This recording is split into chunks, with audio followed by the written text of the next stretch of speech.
शुरू करती हूँ अल्लाह के नाम से जो बड़ा मेहरबान निहायत रहम करने वाला है। कुरान करीम में अल्लाह पाक ने फरमाया है कि हर नफ्स को मौत का मजा चखना है, यानी कायनात के हर जानदार के लिए अल्लाह पाक ने मौत का वक्त और जगह मुतय्यन कर रखी है। इससे किसी को छुटकारा ना मिलेगा और ना ही कोई इससे भाग सकेगा। दोस्तों, हम सब ने ये तो सुन रखा है कि कायनात के हर जानदार को मौत का मजा चखना है, लेकिन क्या आपने ये सुना है कि इब्लीस शैतान को भी मौत से दो चार होना पड़ेगा? आज की वीडियो का यही दिलचस्प मौजू है कि शैतान को क्यों, कब और कौन मौत की नींद सुलाएगा। शैतान को नज़ा के आलम में कितनी तकलीफ होगी। शैतान को नफखा ऊला के वक्त मौत आएगी। नफखा ऊला से मुराद हजरत इसराफील अलैहिस्सलाम का पहली मर्तबा सूर फूंकना है, जिसकी वजह से हर चीज फना हो जाएगी। इंसान हो या फरिश्ते, जिन हो या शयातीन, सब मर जाएंगे। उसके 40 साल बाद दूसरा सूर फूंका जाएगा तो मुर्दे जिंदा हो जाएंगे, फिर क़यामत कायम होगी। यानी नफखा ऊला के वक्त इब्लीस को मौत आएगी और नफखा ऊला और नफखा सानिया के माबैन 40 साल का अरसा होगा और कहा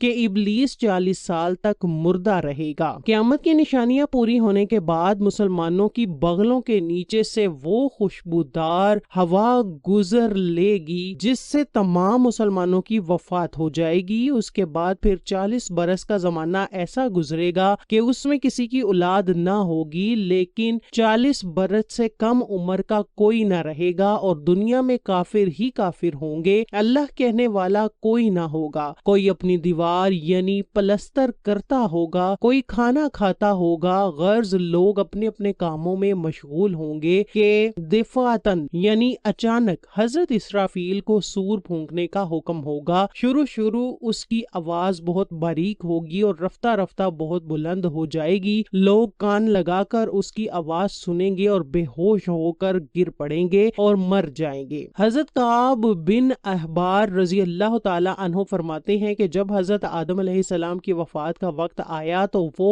अल्लाह से अर्ज गुजार हुए, ए अल्लाह पाक, मेरी मौत से मेरा पहला दिन का दुश्मन इब्लीस बहुत खुश होगा। मैं तो मरने वाला हूँ, लेकिन इब्लीस को तू क़यामत तक जिंदा रखने वाला है। उनको जवाब मिला, आदम तुम वफात के बाद जन्नत में रहोगे, जबकि इब्लीस क़यामत तक दुनिया में रहेगा और फिर क़यामत से 40 साल पहले उसको ऐसी मौत आएगी कि वो पूरी दुनिया के इंसानों जितनी मौत की तकलीफ बर्दाश्त करेगा वो फिर जहन्नुम ही उसका ठिकाना होगा। हजरत काब फरमाते हैं कि हजरत आदम मलकुल मौत से फरमाने लगे कि मुझे इब्लीस के मौत का मंजर बयान करो। फरिश्ते ने सुनाना शुरू किया तो वो इतनी दर्दनाक मौत थी कि हजरत आदम भी सुन न सके और फरमाया कि बस यही तक सुनना था। लोग हजरत काब से अर्ज करने लगे कि हमें भी उसकी मौत का हाल बयान फरमाइए। तो आप फरमाने लगे कि अल्लाह ताला मलकुल मौत से फरमाएंगे कि मेरे गज़बो गुस्से का लिबास पहन कर जाओ, इब्लीस की रूह कब्ज करो और इब्लीस से तमाम इंसानों और जिन्नों से ज्यादा सख्ती करना। जब मलकुल मौत गज़बो गुस्से से भरकर बहुत से फरिश्तों के साथ इब्लीस की रूह को कब्ज करने आएंगे तो वो भी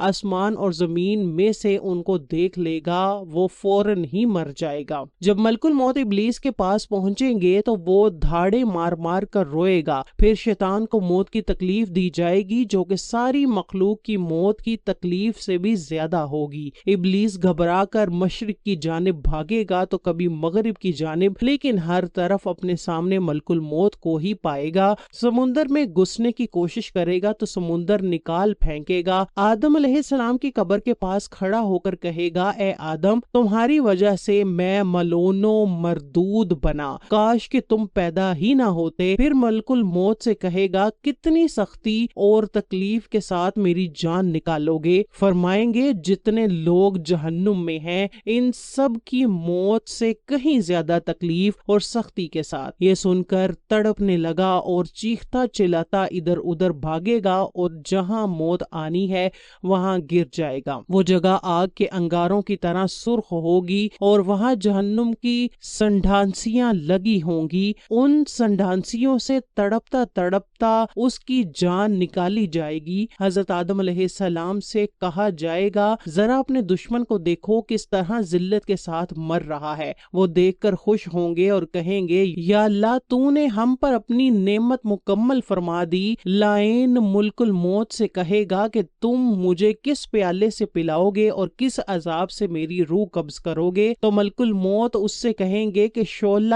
آتش اور گرم آگ کے پیالے سے، اور ابلیس خاک میں لوٹے گا، کبھی چلائے گا اور کبھی بھاگے گا، حتیٰ کہ جب وہ اس جگہ ہوگا جہاں وہ اتارا گیا تھا اور ملعون ہوا تھا تو فرشتگان دوزخ اس کے لیے زنبورے اور آرے قائم کریں گے۔ زمین چنگاری کی طرح ہو جائے گی اور زبانیہ فرشتے اس کو گھیر لیں گے اور زنبوروں اور آروں سے اس کو چیریں گے۔ جب تک اللہ تعالیٰ چاہے گا اس وقت تک حالت نزاع اور موت کے غصے کا شکار رہے گا۔ پھر اللہ تعالیٰ دریاؤں کو حکم دے گا کہ وہ فنا ہو جائیں، بے شک ان کی مدت گزر چکی۔ دریا کہیں گے کہ ٹھہرو، ہم اپنی جانوں پر توجہ کر لیں، ہائے ہائے خزانے اور وہ ہماری عجائبات کدھر گئے؟ اس کے بعد ملک الموت ان پر ایک سخت چیخ مارے گا تو ان کے نشان بھی نیست و نابود ہو جائیں گے، گویا وہ تھے ہی نہیں۔ پھر پہاڑوں کو حکم دیا جائے گا کہ وہ فنا ہو جائیں، اس لیے کہ ان کی مدت ختم ہو چکی ہے۔ ملک الموت کی سخت چیخ سے پہاڑ پگھل جائیں گے۔ پھر زمین کو حکم ہوگا کہ فنا ہو جا، پھر ملک الموت کی چیخ سے زمین ریزہ ریزہ ہو جائے گی، تاروں میں روشنی ختم ہو جائے گی۔ پھر اللہ پاک فرمائے گا کہ اب میری مخلوق میں کون زندہ ہے؟ ملک الموت عرض گزار ہوں گے کہ جبرائیل، میکائیل، عزرائیل اور اسرافیل۔ پھر عزرائیل کو حکم ہوگا کہ جبرائیل، میکائیل اور اسرافیل کی روح بھی قبض کر لو اور پھر خود بھی جنت اور دوزخ کے درمیان جا کر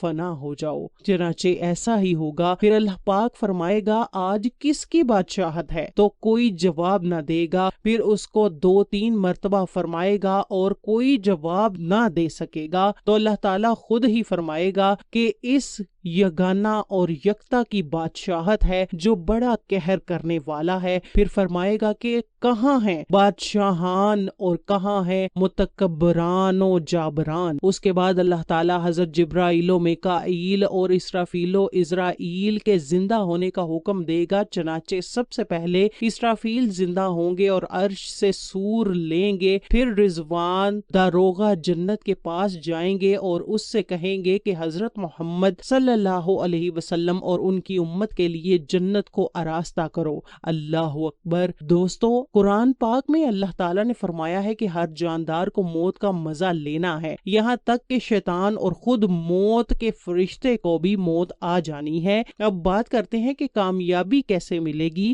قرآن میں فرمان باری تعالیٰ ہے کہ پھر جس کو دوزخ سے بچا لیا گیا اور جنت میں داخل کر دیا گیا وہ صحیح معنی میں کامیاب ہو گیا، اور یہ دنیاوی زندگی تو جنت کے مقابلے میں دھوکے کا سامان کے سوا کچھ بھی نہیں۔ اس آیت میں اللہ تعالیٰ نے انسانوں کی کامیابی کا معیار ذکر کیا ہے، اور وہ یہ ہے کہ اس حال میں ہماری موت آئے کہ ہمارے لیے جہنم سے چھٹکارے اور دخول جنت کا فیصلہ ہو چکا ہو۔ اس زمین میں جو کوئی ہے فنا ہونے والا ہے، اور صرف تمہارے پروردگار کی جلال والی اور فضل و کرم والی ذات باقی رہے گی۔ ہر چیز فنا ہونے والی ہے سوائے اللہ کی ذات کے۔ بس اپنی اپنی تیاری کر لو دوستو، کیا پتا کون سی گھڑی ہماری اس دنیا میں آخری ہو اور پھر ہمارے پاس پچھتاوے کے سوا کچھ بھی باقی نہ ہو۔ ویڈیو کو شیئر کرنا مت بھولیے۔